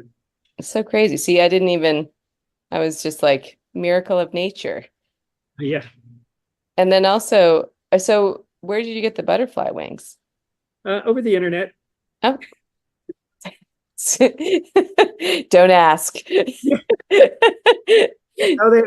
was told they were all raised with the idea that once the butterflies passed on, their wings would then be sold for jewelry, or some people encase them in little pieces of glass and make wind chimes, or there are all kinds of art projects come from them. But I take pictures of them. So. Okay, it's not like my cats out in the yard, like killing them for. No. That's why I have to bring them in. It's like terrible out there. Yeah. But this is really interesting. So this also looks like almost, you know, you think about like, I don't know, like a computer chip, like it's like a microchip or something. It's really interesting. Or like a woven rug. The same thing here, this like amazing iridescence. So would you print these like big or small? Like what's your thoughts on these? My thought is that they would look more impressive large. Yeah. Because tiny things to begin with. And then print medium, I've been printing them on a metallic paper to sort of give them extra pop. Yeah. Because it's such a saturated color. Yeah. But thought about putting them under a Lexan potentially to give them extra depth. I haven't tried that yet, but I don't know what you think about that idea. Lexan, is that like face mounting to plexi? What's Lexan? Yeah, yeah, exactly. It's a plastic, or it's a glass front. So you see that on like on some astronomical photos and other saturated photos that you put a little, like, it's like a piece of glass glued on the front. Yeah. Yeah. I think that can look really cool depending on the image. I haven't seen that in a while. It used to be back when I was working at Rayco Photo Center, it seemed to be like something that happened maybe 10 years ago, that face mounting to plexi became very popular. And I just don't know if it's like gone out of fashion now, or does it even matter? Like, I don't know. I just haven't seen it in a while. I think probably also because it's so expensive. Right. Yeah. So that could be why we haven't seen it. This one I want to give a shout out to because it looks like clouds, the pattern of this one. So this is one of my favorites. And I also think about your other work with the crystals and how they could be shown together, right? Is that like your idea that you'd show these with the other work? With the crystals, I hadn't thought about that. No. Just But, a wild idea. yeah. I mean, because the colors are as magical. I mean, look at the structure of this thing, right? There's a definite like order to it. Like, I don't know. This is really interesting. And look at this with the little fur on it, right? Like that's amazing. Yeah. I have no idea what that's for. Yeah. And that's some butterfly wing. Yeah, it's a butterfly wing that doesn't really have a lot of scales for color. It's just that the wing itself has the color instead of scales on this one. Wow. Yeah. Do you photograph the body of the butterfly too, or is it just about the wings? No, it's just about the design of the wings Okay. and the structure of the scales fascinate me. I mean, the idea that these fragile little things that would be knocked off with just blowing on them wrong are actually what gives the butterfly wing its strength. Interesting. You think about it. So do you have a statement about that? No, I haven't actually done a show with this, so I haven't worked up a artist statement on that. I mean, the sentence I sent you was sort of the beginnings of an artist statement, Yeah. tiny structures that make up the two are what fascinate me. Yeah. And the other thing that's fascinating to me is that each individual of that species has the same scale layout, almost identical, but slight variations. And how does each cell know that I'm going to be a blue scale or I'm going to be a white scale? Right. So how does it? What's that? I'm gonna rebel. Yeah, that's right. Well, I love. Yeah. I mean, this one's amazing with this gold. I mean, it looks like bone in there, like bamboo. I mean, it's crazy. Yeah. I mean, I think it would be interesting. So every year I judge this. I'm one of the like 8 judges for this massive thing called the All About Photo Awards. I'm sure some people in this room have applied. But there's always someone doing these like macro pictures of insects, and they always make it into like the top. And so I'm just curious how these would do, just. I've seen pictures like this in competitions. Yeah. That I think is it straddles that, world between art and science that people are really fascinated by. And also right now, I think just thinking about how like we're so insignificant in the world and like just seeing these pictures that are like, oh my God, like the wonder of nature, like it's really powerful. And I think, I don't know, I think these would have an appeal right now. Like this little fraying bit at the top. I mean, this is really interesting. Mm-hmm. It's so fragile, right? It's like, it's amazing. So I think you should start working on your artist statement. Okay. Just in case you have to like enter. Suddenly have a show, Exactly. You have to enter 10 of them into something or, Okay. And this is interesting. It feels like almost like a grass hut or something that's like coming apart. Yeah, I tried to make some pictures of the edge of this particular I think it's a moth. It's a sunset moth. But it has really interesting structures on the side, but I haven't found a composition I like yet. Yeah, there's something really interesting happening with this Gonna the be my shredded own- part. My own time police. I'm out of Okay. time. Yeah. Well, these And are, so- I think this is really exciting to see that you're doing these. I mean, this is one of my favorites where it's those little anomalies where they're kind of coming apart a little bit. But I think this would be a great companion to your other work that's, what the eye can't see, which is also really fascinating. Right. Totally fine. Okay, cool. Yep. Thank you very much. Thank you. Good to see you. Yeah, likewise. I think we're on to Joel next.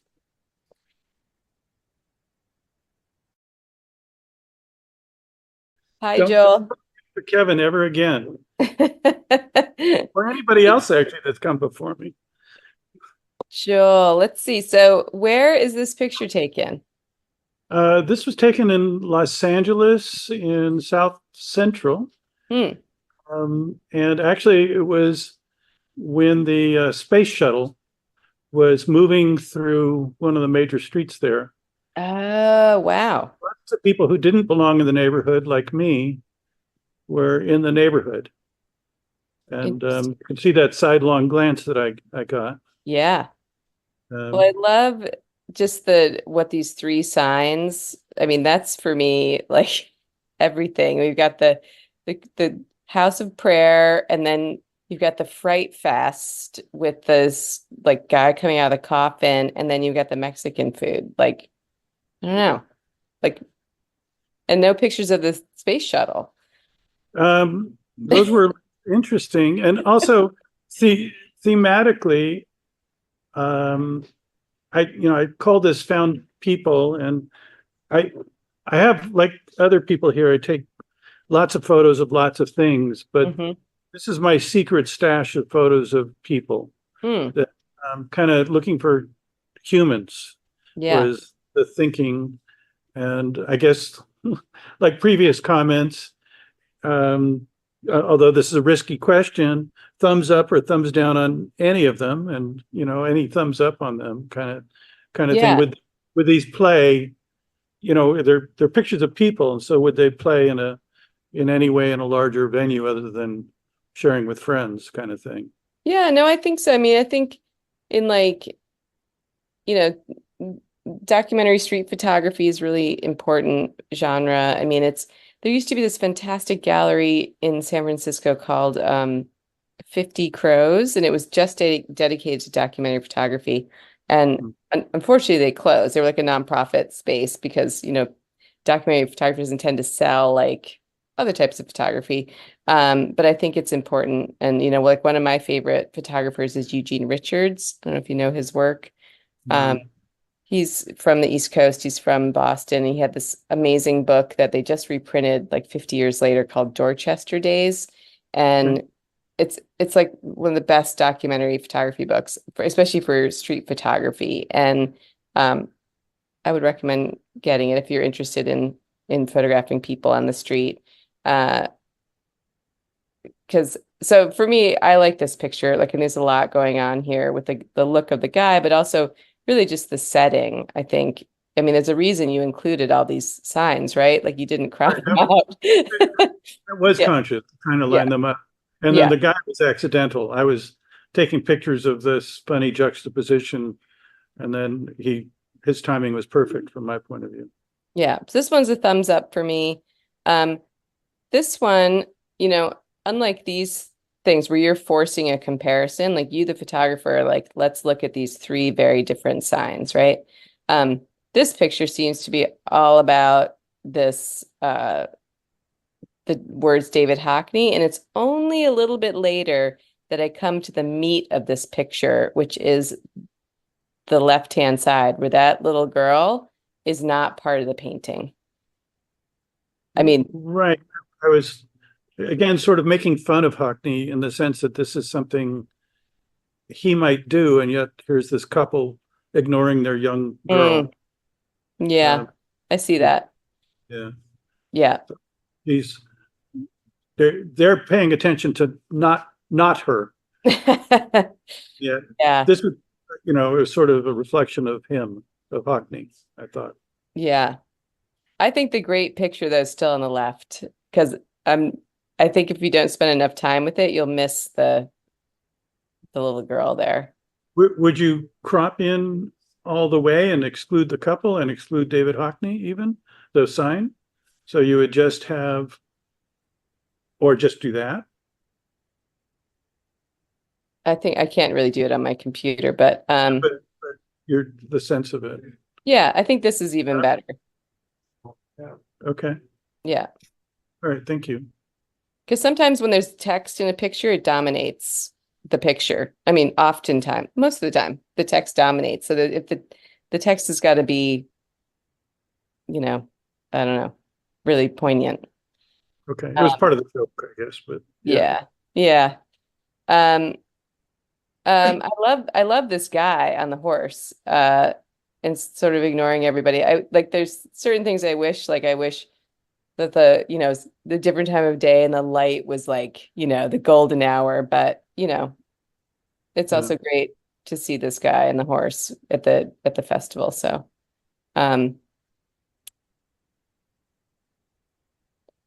so thumbs down on that one. it's a thumbs down for me, only because I mean, I don't know. I mean, I'm a sucker for a horse, so maybe I can't be neutral on this picture. I'll focus on the horse next time. Yeah, or maybe just that's the thing about the bright noon day sky is that you can't get the depth of field. Like I feel like if the background actually fell out of focus and it was just about him, that I think it would work. But I think having all that competing background, like if you could have shot it like f4 instead of f22, right? I think this would be a great picture. Okay, thank you. This is another one. I'm reading the Bandwagon SF, but I'm also interested in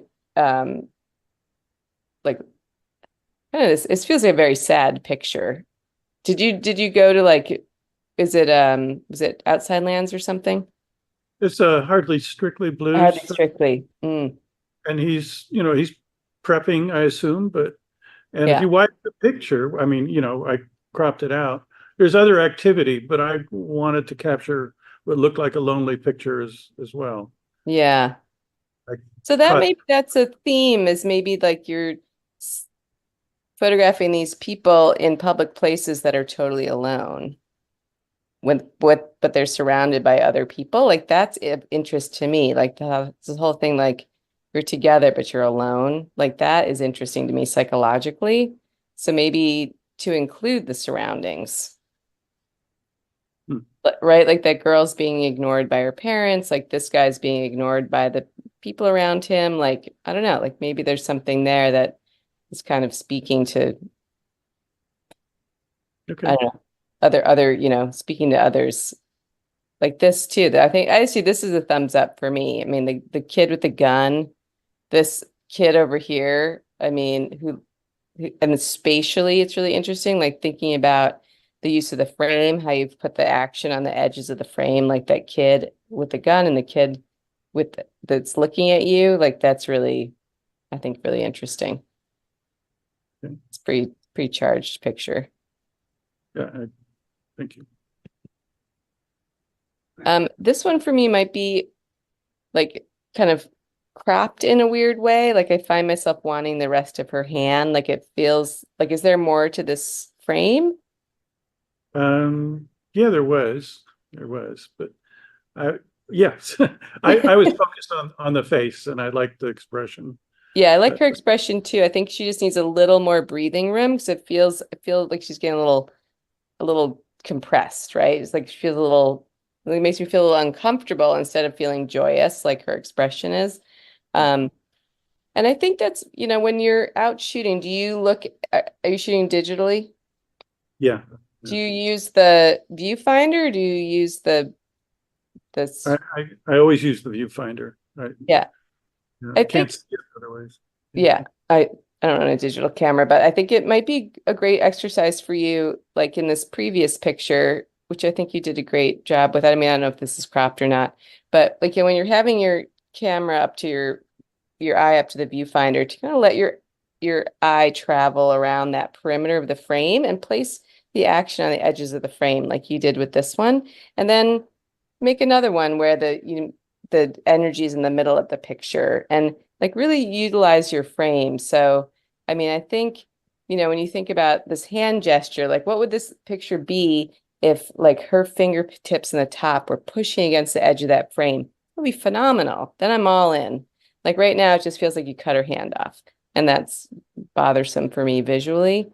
And I think if you had the top fingers, they'd balance the bottom fingers. Like, wow, wow. And in thinking about too, like the edge of her ear, like there's a little bit more there so that ear isn't cut off. And that's, you know, I mean, when I used to teach photography, we used to shoot film and everyone had to print with black borders, you know, to prove that they were printing full frame. Ooh, it was tough. But it was good. It was like really fantastic. Like I like the way she's standing on the bottom of the frame, right? And that you can't see what's outside of the frame. Like obviously she's looking at something outside of the frame. I think this is a really great use of frame. Do I wish that her whole foot was there? Maybe, but you know, that's like being picky. But I think this is, you know, nice to see her in the void. We're at 10 minutes. Okay. Well, this like these girls are cute. I'm just gonna tell you, watch your edges, especially if you're, I love this picture. This is a thumbs up for me. I think there's just something so wonderful about the gesture and also the light. And I think this is a great picture. So thumbs up. This one might be a little snapshotty for me, but then on the other hand, the longer I look at it, the fact that there's like the sun is so bright that there's nothing, you can't see anything but whiteness behind her is really interesting. So, and also the three very different patterns that she's wearing make this compelling. Do I want a little teeny bit more umbrella? Maybe. I mean, this is like voyeuristic and kind of funny, but it's also like the thing I like the most is that they're in the back of a train, right? Yeah, train track. Yeah. So if there's like, is there a little bit more behind them or no? Like, is there a little bit more at the top of this frame? Yeah, I cropped it quite a bit. Yeah, like let's like you gotta stop yourself. Like the guy that was doing the blurring, you gotta stop yourself. You got a little bit less cropping. I think this is pretty good. Like this, for me again, it feels like there's actually two pictures happening. There's what's happening on the left and what's happening on the right. But I do like what's happening on the right with that guy on the skateboard and the guy walking. I think it's good. And I think this is a great use of shutter speed to have like stopped people and the blurred people. So it's a thumbs up.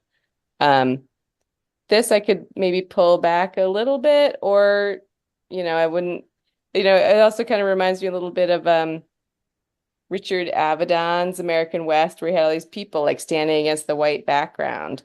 Like, but then you got to get rid of that, whatever's in the background there. I don't know what that is. But I like that he's wearing his dog. It's very funny. This is a great gesture. This is another one with depth of field. Like if this could be a shallower depth of field, so I wasn't looking at what else is going on here, and I could just concentrate on his amazing gesture, like that would be great. Okay. Thank you. And this one, yeah, and this one's great. This is thumbs up for me. Great use of frame. This beautiful light. This is just a little bit weird, which I like. This maybe a little, like I wish she had her eyes open, but yeah, and then this feels like I'm not exactly sure what you're looking at here. So this must be a thumbs down for me. Okay. So that's my quick, sorry, we had to like pound through them. At least two thumbs up in there. Yeah, no, you had some good shots in there. Thank you. Yeah, Eugene Richards, get Dorchester days. Thank you very much. You want the interrogation lights? So Mark, you're also an underwater photographer? I am. So, wow, okay. And color too. Yeah, my eye and brain like color. And where are you diving? Because we don't have sea turtles. So the last one was the Big Sur coast. The green sea turtle is in the Galapagos. Nice. That's cute. Whoa. So are you in danger here, or are you in a boat and the camera's in the water? No, I was in the water, kneeling on the mucky bottom, about, I don't know, 12 inches from the croc. What? So you are in danger. Well, if the croc wanted to eat me, I would have been eaten, but every indication was that he was quite well fed and content, and he was just swimming around with his jaws agape. He just liked to do that. Wow. I mean, I think like for me, like this picture is amazing. Like this picture is more like maybe I could get lucky and get that picture if I, had the chance. But there's these underwater pictures, like there's no way, right? Like this feels really astounding. And also like I like being able to see above and below the water, and then also what looks like literally like bones of some past meal beneath him is really fantastic. Um, yeah, and then there's these kind of fantastical, weird underwater things. Like, I don't know what these are. Is this like some spiny sea slug? Like, I feel like, go ahead. The orange thing that your cursor is on is a sea cucumber, and the big white things are anemones. They're quite tall, about 20 inches. Wow. And this is Pacific Grove. No way. Yeah. See, it's like, and then, oh, I thought this was really beautiful. Like that gesture of this kelp, that's really gorgeous. So are you primarily an underwater photographer? Or are you doing other things too? Well, as you'll see as we walk through the portfolio, I've gotten more eclectic in my interests. A lot of that in here we go. And what happened? Appealing to a broader audience, but I started out doing underwater photography exclusively. Yeah. I mean, I think the underwater shots are fantastic. So are you showing those anywhere? Like what happens with these? I'm doing open studios in a month. Oh, nice. Good. I don't have a gallery. I wish I did. Yeah.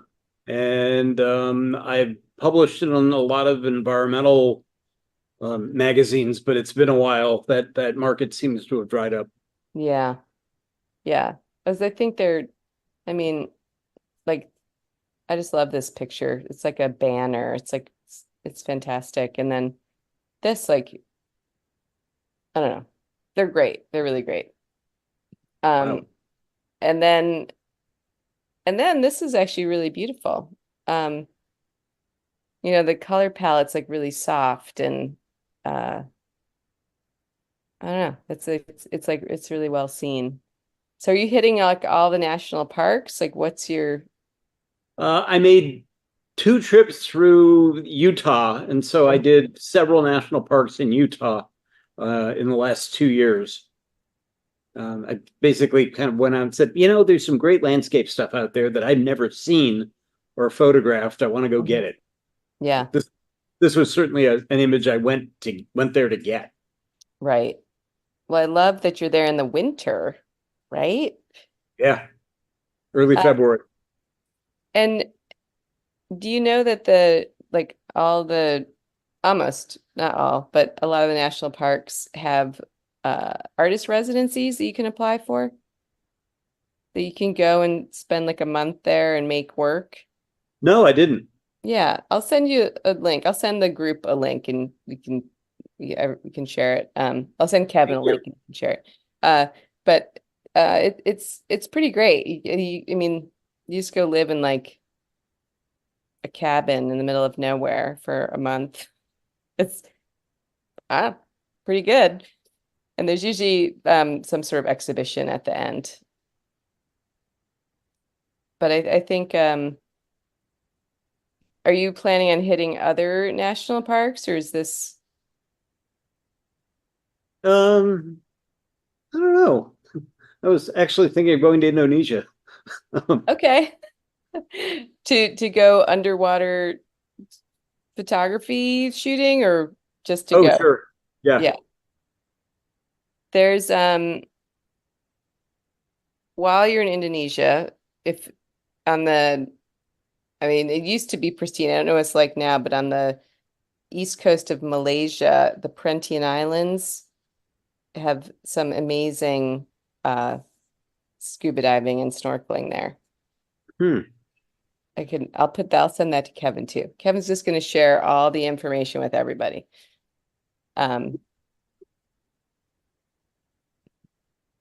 Okay, so then something crazy happened. Yeah, so this is really 3 clusters of images. Okay. We're now into the third one, which is the astrophotography that I've done in the last 7 years. Okay. So this is a composite, I would assume. Oh yeah. Okay. So I was like, okay. If I remember correctly, there are 21 photographs layered to make the image. Oh my God. And is this Shasta? What mountain's that? It's Mount Hood in the late afternoon. Hood. Okay. Okay, so okay, so this is, I mean, for me, I'm more, because I'm such a straight shooter, it's like, oh, I just like these kind of quote unquote normal looking eclipse pictures, but this also is probably not normal, right? This is like several exposures. There are 5 layers. 5 layers, okay. And explain here, there's like a lot. There's so many. Okay, so why did this where you shot the eclipse was over Mount Hood? The eclipse went, the path of totality went near to Mount Hood. I was actually far east of there in Central Oregon and in the wilderness. But I was thinking about a composition to make a background that, how do I say, that I wouldn't get my artistic license revoked. Juxtaposing the things. Yeah. So this is, I would say, almost credible as far as the geography of it. I see. I thought, hey, that's going to look good. Yeah, I mean, for me, it's like, it's very manipulated. So I'm like, it feels more like a poster than a photograph. It feels more like a poster than a photograph to me. So I'm less interested in these ones that are these kind of collaged pieces. Yes. But that's just me. I mean, I think they're fun. I think they're super fun. Which city is this? Sorry? What city is this? So that's Cleveland, Ohio. Oh, And this is the eclipse of last April. And the okay. path of totality went right over Cleveland, Ohio. Oh my God. And did you go to Cleveland? I was in Cleveland about a month before the eclipse, which was when I took the night sky. Okay. And then it was, a month later after I shot the eclipse in Mexico, that I was able to construct the image. Okay, you're like a madman. Same mood, so. That's good. That's good. The path of totality went through my hometown in upstate New York, so I got to go home Right. with Mom and see. It was great. So I think these are really fun. Are you going to go to is it Portugal next? Where's the next one? Gonna go to jail. Are you the art police? The photo policing. I mean, yeah, I hadn't really decided. Okay, and this is so for a Santa Cruz native, this is a classic landscape. It's a state park here called Natural Bridges. Oh yeah. And this is a lunar eclipse that happened in Santa Cruz a few years ago. Fun. Okay, so maybe you could do this. I mean, you could do this crazy, you go into business and do this crazy thing where you make pictures of all the places where there were eclipses, and then you do the crazy eclipse art, and then you sell the crazy t-shirts. Yeah. Right? My mom did a Photoshop thing of our cats watching the eclipse over the house, which was, I mean, it was not good, but it was great in the same time. I could show her these. She'd be like, get that guy to get the cats in. I'll add a cat next time. This one I actually like a lot. I mean, I don't know if this one's totally manipulated or totally real, but this one is my favorite. It's actually one shot, and I had to fiddle with the exposure. But that's a lunar eclipse as it was ending, Wow. and a little wisp of cloud in front. Yeah. So yeah, it's unlike most of the other eclipse stuff, that's a single photograph. Yeah, I love this one. That's my favorite. Thanks. All Thank right. you. Thank you. That was fun. God, I never know what's going to happen. I mean, I remember looking at all those and I was like, oh, that's a different photographer. Oh, no, it's not. Okay, and our final photographer tonight is Mick Singer. So he's I'm online. Yep. Hey, Mickey, how are you? Hey, good. How you doing? Good. Thanks for hanging in there. So are these is this glass or is this plant matter? No, that's a calla lily. Calla lily leaves. Isn't it interesting? It looks like a Dale Chihuly sculpture. It's really interesting. Yeah. So what's your process? Are you actually So this is it's actually I've been playing with high key a lot, and it's actually an inverted picture because they're dark leaves with light rims on them. Yeah. And that's been done to death. So I thought, well, let's try and switch it up and see what we get. And plus, I use a lot less ink when I print this. Yeah, there you go. Well, what's interesting to me is I thought when I looked at them, I thought, so does everyone know what the mordensage process is? It's like this darker process that Elizabeth Opalenik, who some of you may know, that she does, but this guy named Jean-Pierre Soudre invented it not that long ago, in the I don't know, 1960s or something.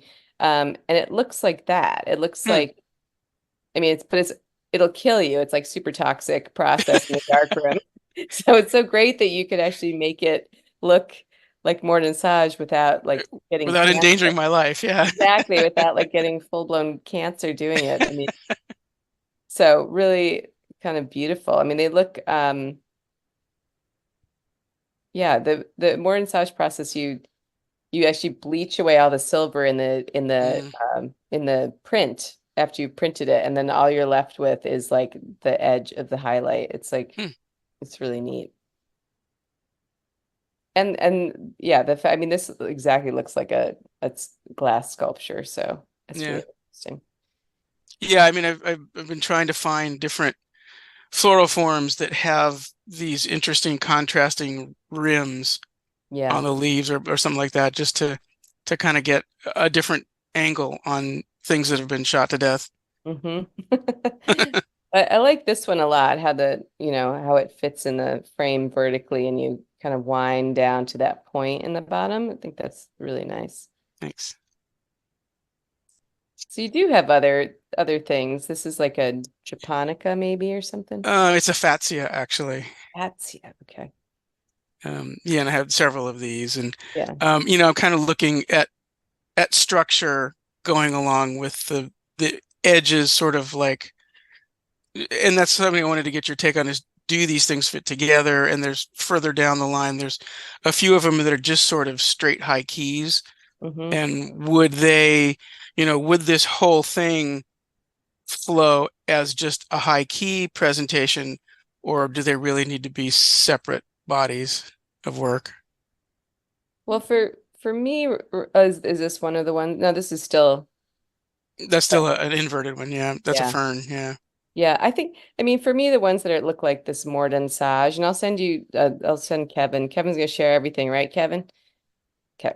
I'll send you the link to some of these mordensage pieces. I think those ones all look really good together. They have the same feeling. And then I think it's fine to put in all the different plants. Like if it was all calla lilies, I think get a little repetitive after a while. But then, especially that first is it this leaf? I think this leaf looks amazing. Right? I mean, it just I thought that was pretty cool. Yeah, that's my favorite. And it also, I mean, for me, besides looking like mordensage, it also looks like it could have been scanned in some way. It doesn't, I don't know. It's really interesting looking. It looks a little bit like a radiograph to me. Yeah. Like an X-ray, yeah. Yep. Exactly. So these high key ones, is this what you mean? No, that's Yeah. another one of those. Yeah, There's some succulents further down that, like, well, that one's another of the inverted ones. That one's sort of, that's inverted, but it's also kind of high keyed. So now you're getting, that one, that like this one, yeah, where I haven't really reversed anything. I've just processed it as a high key black and white. right. So I can see it doesn't have that black edge, Mm-hmm. but if you hadn't told me, I don't know if I would have thought about it because it kind of moves through the sequence, right? Like Mm-hmm. that I don't think I would have necessarily noticed. Okay, and that's what I was wondering. Yeah. Yeah. Yeah, and like I think this definitely has something happening to it here, right? So there's, Mm-hmm. I didn't notice that they were different. Okay. Um, this does look different, but that's because it's like white instead of black. But Yeah. I also and this is like a personal problem that anyone that's been my student knows is like not a fan of flower pictures. But every once in a while there's like some amazing flower picture that does happen. Yeah.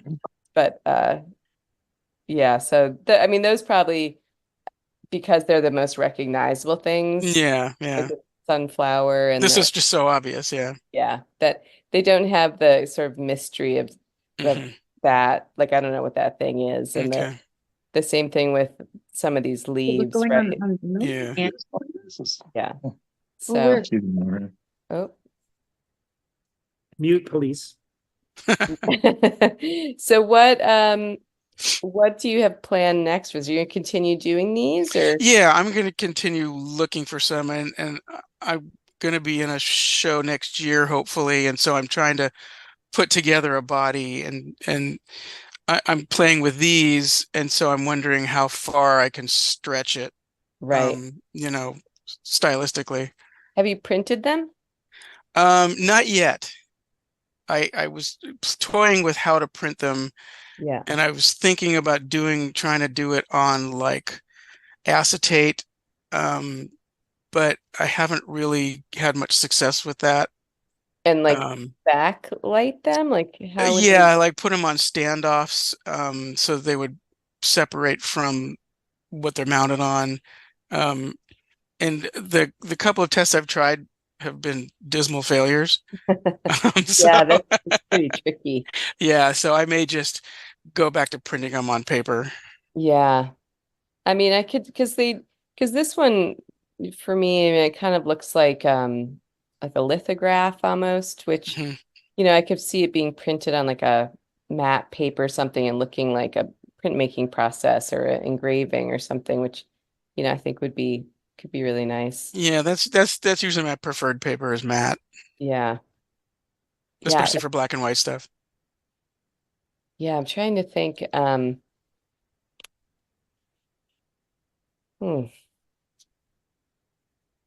The acetate does sound interesting if you could pull it off. Yeah. But would it have its own shadow then? Would it be like above?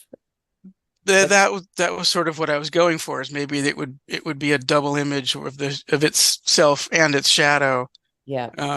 But like I say, my success has been quite limited. I'll introduce you to, if you could, Kevin will give me your email. One of my board members, Dennis Seegers, do you guys know him? He's doing all sorts of insane printing on weird things now. And he's an engineer, right? So he's doing things he shouldn't be able to do. So I'll introduce you to him because he loves to like share. He's not a knowledge hoarder. He's a sharer. Okay, cool. Because he might have some ideas on what print that would be like acetate. Like he might be able to help you. Because okay, cool. Like, how did you get that on there? He's like, don't ask. I'm like, okay. But he's helped a lot of people in our other crit group. So great. Yeah. So I think these are really beautiful. So I think that to find more plants, I guess, would be the Yeah, to broaden the Yeah. species base. Yeah. Yeah. So you don't have like too much repetition. Yeah. And then you have like the best couple. Yeah. Yeah. Down to the It- arboretum. Yeah, right, exactly. Yeah. Yeah. I'm thinking of what's in my backyard. Maybe I'll send you some pictures of what's growing in my backyard. You can be like, yes, no. Perfect. Yeah, I have like crazy things back there. It's like whatever took root. It's like Yeah. jungle. So cool. Cool. Well, All right, thanks thanks. so much. Well, I just want to jump in here and say a quick thank you to you, Ann, for the thorough review you gave everybody. It was really good. It was like speed dating. I